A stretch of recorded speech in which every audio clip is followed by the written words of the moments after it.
I was very excited because finally, it kind of didn't really feel real that we were actually going all the way to Sri Lanka. Personally, I was excited.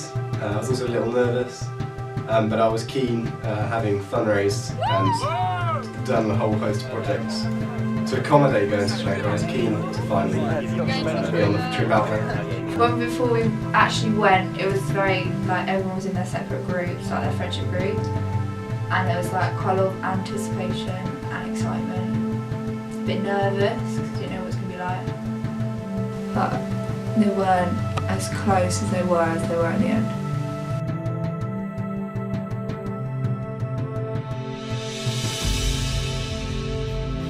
I think on the way to Janica's, everyone was knackered because like no one had slept on that plane. But everyone at the same time was just so ecstatic and so excited that we were there in this boiling hot place which was just nothing like any of us had seen before.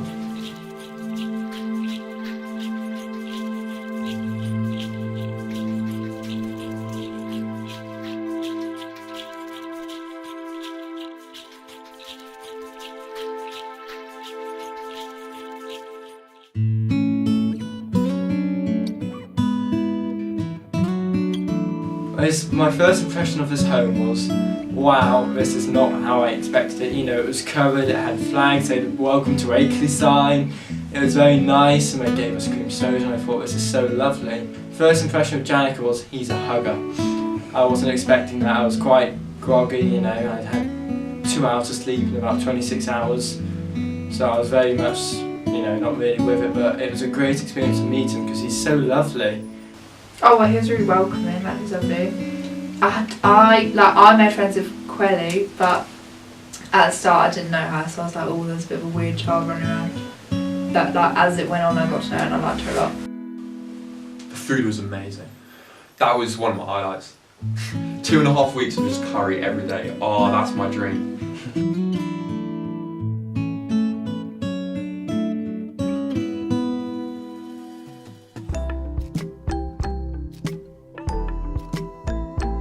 My first day working was at the Sandbody School. So I did this with Mr. Cutler-Ames, David, and I think Dan Springer.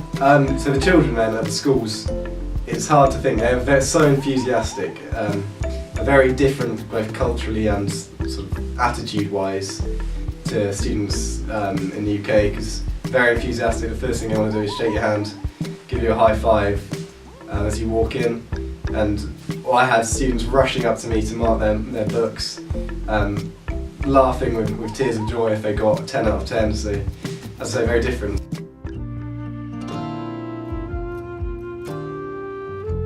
I also went to the elders' home a lot. I met a guy there called Dudley who you have to go through a section to get into the men's bit, and there was this man who was just lying on the bed the whole time and nobody actually spoke to him, so I thought to myself, Bella, you're gonna regret it if you don't say hi to him. So I said, hi, like, what's your name? And then from then I kept going back like 4 days in a row just to speak to him. He had about 10 sisters, but the only one that spoke to him was the sister from England, and that's why he liked English girls so much. So yeah, no, it was really, really hard saying goodbye to him. They were slightly more sort of linear as old people as you'd expect in the UK, but still their culture was very different. Obviously we had to wear trousers to go in there because anything else is culturally unacceptable.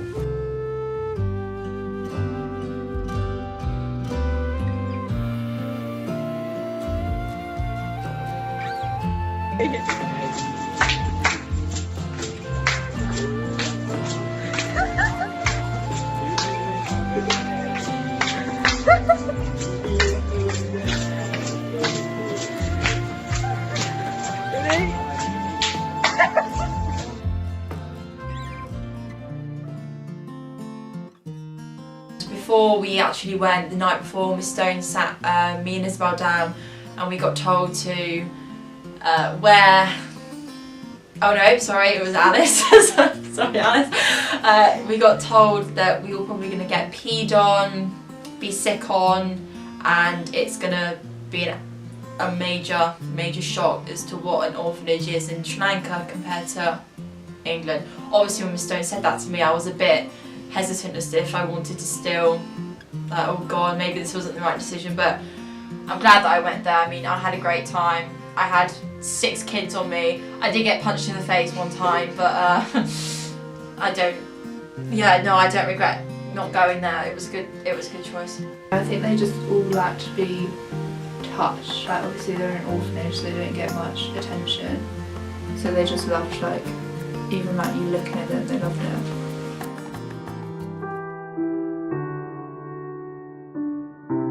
Every day that we were there in the afternoon, we would spend volunteering at the local disabled home. When the tsunami happened in 2004, the home got wrecked because the waves just like destroyed it, and it just moulded all the walls. And so when we got there, all the paint was like crumbling off. Lots of walls didn't even have any paint on because it was just crumbled. So then our job there was literally just to strip all the paint there was, re-plaster everything, then paint the entire place. And it was difficult.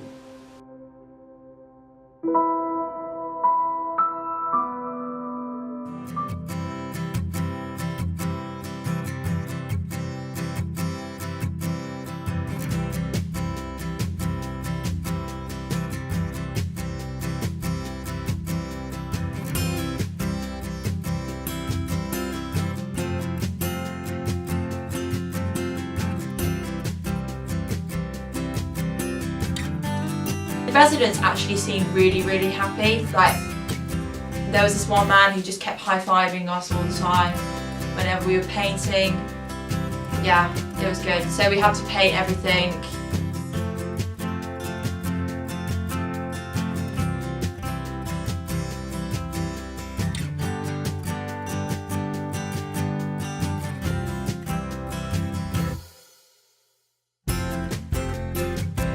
I'm not a big painter.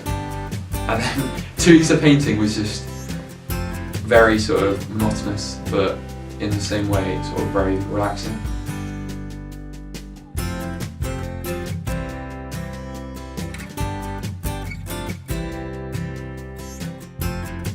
I think we definitely made a difference. I feel like it needs to be continued though. Like, I think maybe make the ground even. It's such an improvement when we started. Obviously it's a huge project and not everything is perfect, but that was never going to be the case. And I think it's going to improve the quality of life for residents, which is what it's all about, I suppose. It's much better, it's so much better than it was at the start. We can all be happy about that. The biggest thing that I've taken from this project is probably just how the people here seem to sort of react in terms of, so like, it's a perfect example. They're so happy. They've got to be perfect enough, so they don't have a lot to live with, but they're so happy, and it's humbling because it makes you realise what you've got in life.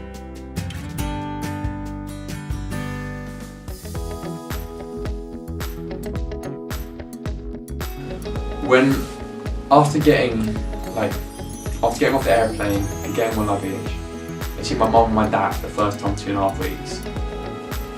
That was weird because I'm a little boy inside. I felt relieved finally to see my parents for the first time in ages, but I was disappointed, and that's the worst way to put it. But I was disappointed that I left because to me it was amazing. It was an amazing. It was probably the best thing I've ever done. No, scrap that. It was the best thing I've ever done. Not probably it was.